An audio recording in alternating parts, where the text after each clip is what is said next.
এই শুনছো? হ্যাঁ, সময় কি বলো? দেশটা একেবারে নষ্ট হয়ে গেছে। কেন, কি হয়েছে? আরে দুটা ছেলে প্রেম করছে, প্রেম করার পর তারা বিয়ে করছে, বিয়ে করে সংসার করছে 1.5 মাস, 1.5 মাস পরে এসে ধরা খাইছে যে তারা দুইজনই ছেলে। আরে বলো কি, এই নিউজটা তো আমিও দেখেছি।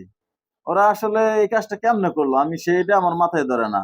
আরে কোন ধরো ঘটনা ঘটাইছে, কিন্তু ওই ছেলের ফ্যামিলির লোক ছিল না, ওরা ধরতে পারে নাই। এই যে 1.5 মাস পরে এসে তারা বুঝতে পারছে যে দুইজনই আসলে ছেলে। আর এগুলো এই যে যে কার্যকলাপ গুলো ঘটাইতেছে, এর দ্বারা আমাদের বাচ্চা কাচ্চা বড় হইতেছে, এরা কি শিখতেছে? ঠিক আছে, যে ছেলে ছেলে বিয়ে করতেছে, আরো নানান জায়গায় শোনা যায় মেয়ে মেয়ে বিয়ে করতেছে, ট্রান্সজেন্ডার, এগুলো এরা আসলে কি শিখবে? তো এগুলো কি আইনের ব্যবস্থা নেওয়া উচিত না? অবশ্যই আমাদের দেশের হলো আইন ব্যবস্থা খারাপ, বুঝছো? আইন ব্যবস্থা যদি ভালো হইতো এই ধরনের কার্যকলাপ করার জন্য ওরা কোনোদিনই সাহস পাইতো না। এই যে ট্রান্সজেন্ডার বললো, ছেলে ছেলে, মেয়ে মেয়ে, হ্যাঁ, এদের কি বলবো, এটা আসলে লজ্জাজনক, দেশের জন্য লজ্জাজনক, তোমার আমার জন্য লজ্জাজনক, এই সমাজের জন্য লজ্জাজনক। আসলে এই ধরনের কার্যকলাপ থেকে কিভাবে আমাদের বের হয়ে আসা যায় এই চিন্তা ভাবনা এই সামনে আগাইতে হবে। দেশের আইন ব্যবস্থা ভালো করতে হবে, এদেরকে কঠিন বিচার করতে হবে। হ্যাঁ।